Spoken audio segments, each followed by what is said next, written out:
दो के मिलन में बाधा बन रही हो, बाप बेटा के बीच में जो बाधा बने, चाहे धनुष हो चाहे आदमी, चाहे हथलई को हो चाहे छता को, जो बाप और बेटा के बीच में दरार बन के खड़े होए, दीवार बन के खड़े होए, मिलन नहीं दे रहे होए, दिमाग खराब कर रहे होए, कभी कभी बाप के प्रति बेटे को भड़का देते हैं अड़ोसी पड़ोसी। तो वे कौन हैं? बीच में आने वाले बेई धनुष हैं, उन्हें तोड़ करके फेंक देना चाहिए। जो मां बेटा के बीच में मिलने में बाधा डाले हैं,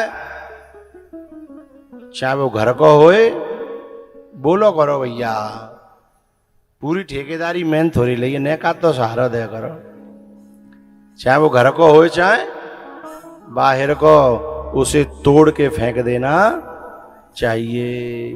जो पति और पत्नी के बीच में जो बाधा बन के खड़ा हो है, चाहे वो घर को होए चाहे बाहर को, उसे तोड़ करके फेंक देना चाहिए। जो सास बहू के बीच में बाधा डाले हैं, इधर उधर देखो मत करो, नहीं मालूम पड़ जाती है पड़ोसी को कि हाँ जाके घर में गड़बड़ है, लोग देखने से बता देते हैं। जो सास बहू के बीच में जो बाधा डाले, चाहे अड़ोसी हो चाहे पड़ोसी, अड़ोसिन हो चाहे पड़ोसिन, उसे अपने जीवन से तोड़ करके फेंक देना है चाहिए है। जो भैया भैया में बाधा डाले, अलग करे, मिलने न दे है, वो चाहे अपनो होए चाहे परायो, उसे तोड़ करके फेंक देना चाहिए। और बिने आज नहीं तो कल टूटनो तो पड़ेगो, ये बात लिख लेना, आज नहीं तो कल उसे टूटना पड़ेगा जो बीच में बाधा डालता है। हाँ, एक जगह बाधा डाल सकते हो, पूछो तो बताया नहीं, रहने दे, हमें कोई गज्ज ना अटकी, पूछो करोगे तो बताया करेंगे। एक जगह बाधा डाल सकते हो, कोई बड़े बूढ़े माँ बाप हैं और उन्होंने एक एक रुपया करके पैसा जोड़ा है अपनी बेटी के ब्याह के लिए, बेटी के ब्याह के लिए, गरीब हैं, मुश्किल से पैसा जोड़ा है, काय के लिए? अपनी इज्जत बचाने के लिए। और उनकी वह बेटी यदि किसी गलत मार्ग पे जा रही है, उनकी वह बेटी इनके सिर को नीचा करके इनकी इज्जत को मिटा करके यदि वह कहीं जाने की कोशिश कर रही है और यहाँ यदि तुम बाधा बन गए, तो बजाय पाप के पुण्य प्राप्त होगा, उस माँ बाप की दुआएं लगेंगी,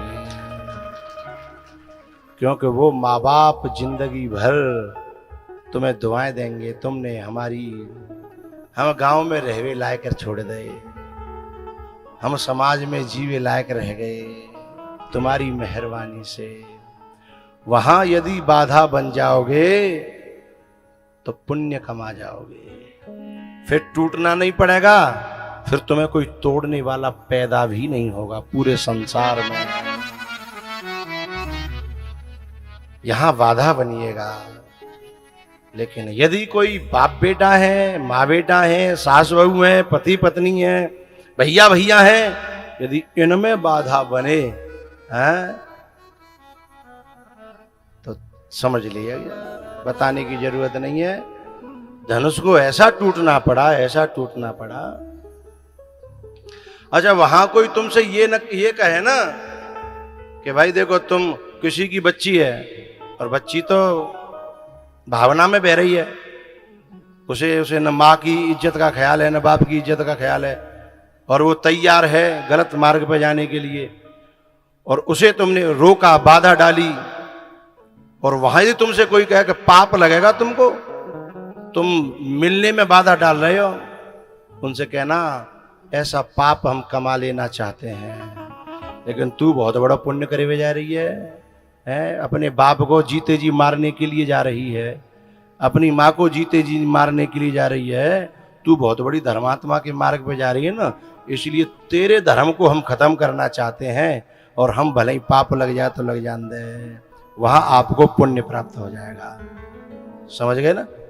कभी कभी लोग इसका हवाला देते हैं कि दो दिलों को मिलने से रोकोगे तो पाप लगेगा। अरे धर्मात्मा की पूछ है, ते जीव में हम बिल्कुल अंटा ना लग रहा जावा था कहते समय है। मार्ग तो देखिए, मार्ग कौन सा है? इसके पीछे उसकी पीढ़ी की पीढ़ी बेचारी है, कितने लोगों के जीवन में दाग लगेंगे। उसकी भतीजी की ब्याह होगा, भैया को ब्याह होगा, है, उनके न जाने कितने पीढ़ी तक ये कहा जाएगा, अच्छा अरे भाई वो वाला खानदान, वो वाला है। तो ये सब उंगली उठने से जब तुम किसी खानदान को बचाओगे, हैं, उन दो दिलों में आग लगा करके, तो तुम्हें पुण्य की प्राप्ति होगी, पाप की प्राप्ति नहीं होगी। तो धनुष बाधा बना राम जी के मिलने में, और सीता राम जी को जनक जी मिलाना चाहते हैं, विश्वामित्र जी मिलाना चाहते हैं, क्योंकि ये मार्ग गलत नहीं है, ये मार्ग ओरिजिनल है, जेन्युइन है। जो माँ बाप के द्वारा जो मार्ग दिया जाए बेटी को, और उस मार्ग पर बेटी जाए, वह मार्ग जेन्युइन है, सत्य है, ओरिजिनल है। उस मार्ग पर व्यक्ति को चलना चाहिए।